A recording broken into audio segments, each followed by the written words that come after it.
بسم اللہ الرحمن الرحیم۔ السلام علیکم ورحمۃ اللہ وبرکاتہ۔ ہم امید کرتے ہیں کہ آپ بالکل خیریت سے ہوں گے۔ جیسا کہ آپ جانتے ہیں کہ موسم گرما کا آغاز میں راتوں میں انسان کو پیاس بجھانے کے لیے اور کبھی واش روم جانے کے لیے کبھی کبھی آنکھ کھل جانے کی وجہ سے اٹھ جاتا ہے۔ کسی نہ کسی کو کسی نہ کسی بہانے سے اٹھنا تو لازمی ہی پڑتا ہے۔ محترم ناظرین، اس موسم میں ہم میں سے ایسا کوئی نہیں جس کی رات کے وقت آنکھ نہ کھلتی ہو۔ کسی نہ کسی فکر یا کسی نہ کسی پریشانی کی وجہ سے رات کو انسان جب سائڈ بدلتا ہے تو بعض اوقات آنکھ کھل جاتی ہے، یا کبھی برے خواب دیکھنے پر ایک دم آنکھ کھل جاتی ہے۔ اس وقت اگر یہ دعا پڑھ لیں تو انشاءاللہ سارے غموں اور دکھوں کا مداوع ہو سکتا ہے، کیونکہ وہ قبولیت کا وقت ہوتا ہے۔ محترم ناظرین، آج نبی پاک صلی اللہ علیہ وسلم کی بتائی ہوئی دعا آپ کو بتا دینا چاہتی ہوں، کہ جس میں سرکار دو عالم صلی اللہ علیہ وسلم نے ارشاد فرمایا۔ سنن ابن ماجہ کی حدیث نمبر 3898 ہے، جس میں آپ صلی اللہ علیہ وسلم نے ارشاد فرمایا کہ رات کو اگر آنکھ کھل جائے تو یہ دعا پڑھ لو، پھر جو بھی مانگو گے وہ۔ محترم ناظرین، آج تفصیل سے میں آپ کو اس دعا کی برکات اور فضائل بتاؤں گی۔ ہر بار ہمیشہ کی طرح آپ سے وہی گزارش کہ اگر آپ نے ہمارا چینل اسلامک باتیں سبسکرائب نہیں کیا تو ہماری آپ سے وہی گزارش ہے کہ آپ سبسکرائب کے بٹن پر کلک کر کے ہمارا چینل اسلامک باتیں ضرور سبسکرائب کریں، اور ساتھ ہی بیل کے بٹن کو بھی پریس کر دیں تاکہ آپ کو ہماری ویڈیوز کا نوٹیفیکیشن ساتھ ساتھ ملتا رہے اور آپ اسلامک باتیں کے سبسکرائبر بن جائیں۔ اکثر میرے بھائی بہن کسی نہ کسی پریشانی میں مبتلا ہوتے ہیں۔ محترم ناظرین، دنیا میں ہر امیر غریب نیک و بد کو قدرت کے قانون کے تحت دکھوں غموں اور پریشانیوں سے کسی نہ کسی شکل میں ضرور واسطہ پڑتا ہے۔ یہ دنیا مصیبتوں، پریشانیوں اور غموں کا گھر ہے۔ بعض لوگ اولاد کی نافرمانی کی وجہ سے پریشان ہیں تو بعض خواتین اپنے خاوند کے متعلق غمگین رہتی ہیں۔ کچھ لوگ مال و اسباب کے ختم ہو جانے پر غم میں ڈوبے رہتے ہیں تو بعض لوگوں کا اولاد نہ ہونے کا غم ستائے رہتا ہے۔ تو ایسے تمام غموں سے اگر آپ ہمیشہ کے لیے نجات چاہتے ہیں تو ناظرین، جب کسی مصیبت، پریشانی اور غم میں مبتلا ہو جائیں تو آپ کو چاہیے کہ کثرت کے ساتھ استغفار اور توبہ کریں، یعنی فوراً اپنے گناہوں کا اعتراف کرتے ہوئے پروردگار عالم سے مغفرت طلب کریں اور سچے دل سے توبہ کریں، گناہوں کو چھوڑنے کا عہد کریں، کیونکہ انسان پر پڑنے والے اکثر مصائب و عالم اس کے اعمال کا نتیجہ ہوتے ہیں، جس کی قرآن کریم نے بھی تائید کی ہے کہ تم تو جو بھی مصیبتیں پہنچتی ہیں وہ تمہارے ہاتھوں کی کمائی ہے، اور بہت سی باتوں کو بھی معاف کر دیتا ہے۔ بے شک محترم ناظرین، لمبی راتوں میں اٹھ کر جو گناہ ہوئے ان سے معافی مانگیے، اپنے دکھڑے اپنے اللہ کے حضور پیش کریں، وہ بہت بڑا غفور و رحیم ہے۔ آپ کے معافی مانگتے ہی وہ آپ کے سارے غموں اور پریشانیوں کو بھی ختم کر دے گا اور ساتھ ساتھ گناہوں کو بھی معاف کر دے گا۔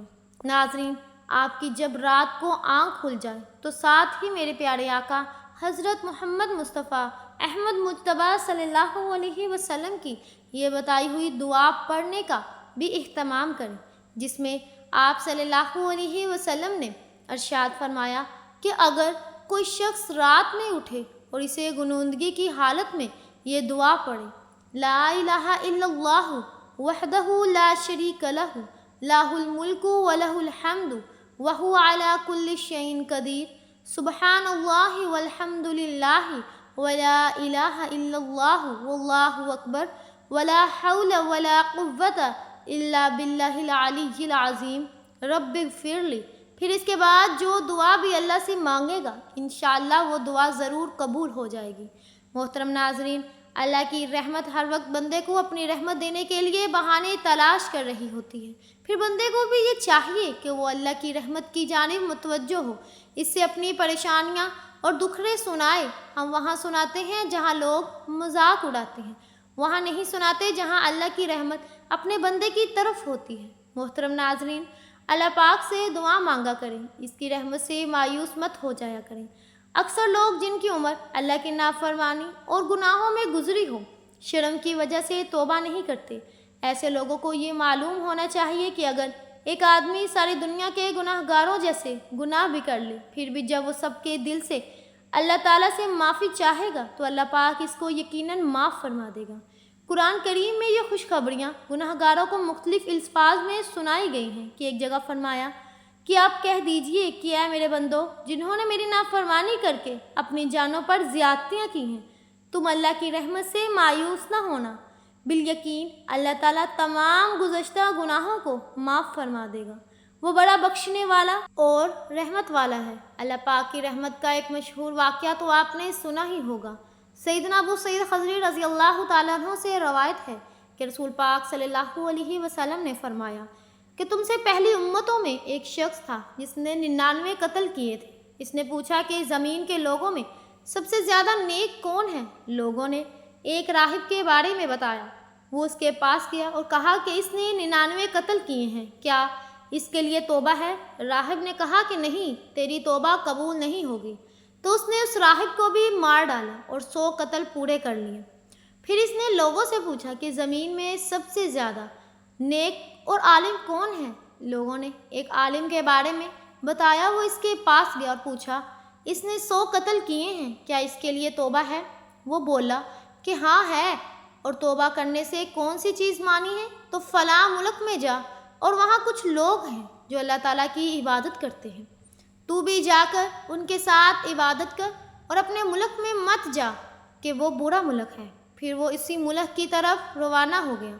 جب آدھا سفر طے کر لیا تو اس کی موت آ گئی۔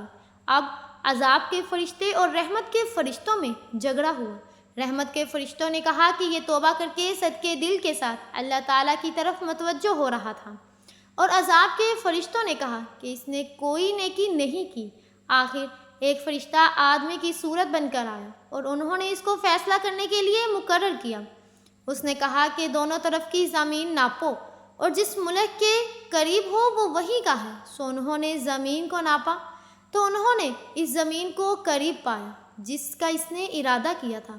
پس رحمت کے فرشتے اس کو لے گئے۔ تقاضا نے کہا، راوی حدیث حسن نے کہا کہ ہم سے یہ بھی بیان ہوا کہ جب وہ مرنے لگا تو اپنے سینے کے بل بھرا تاکہ اس ملک سے نزدیک ہو جائے۔ مختصر صحیح مسلم۔ تو ناظرین، اور آخر میں ایک بات جو آپ کو بتانا نہایت مناسب سمجھتی ہوں، وہ یہ کہ جس کا خلاصہ یہ ہے کہ توبہ انسان جس وقت بھی سچے دل سے کرے گا، اللہ پاک اپنے وعدے کے مطابق اس کو قبول کر کے بندوں کے گناہوں سے پاک و صاف کرے گا۔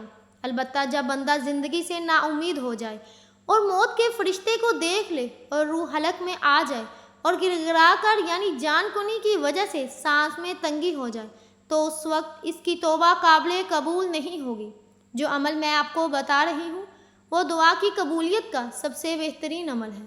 اس عمل کو خود بھی کریں اور دوسروں کے ساتھ بھی شیئر کریں۔ جتنا شیئر کریں گے اللہ پاک اتنا ہی اس کا اجر عطا کرے گا، کیونکہ دوسروں کے ساتھ ایک اچھی بات شیئر کرنا جس سے اس کو فائدہ حاصل ہو سکے وہ بہترین صدقہ جاریہ ہے۔ آخر میں آپ کو ایک بات بتانا مناسب سمجھتی ہوں کہ اگر آپ کو ہماری ویڈیو پسند آئی ہے تو ہمارا چینل اسلامک باتیں ضرور سبسکرائب کر لیں اور ساتھ ہی لگے بیل آئیکن کو بھی پریس کر دیں تاکہ آپ کو ہماری ہر نئی آنے والی ویڈیوز کا نوٹیفیکیشن ملتا رہے۔ جزاک اللہ۔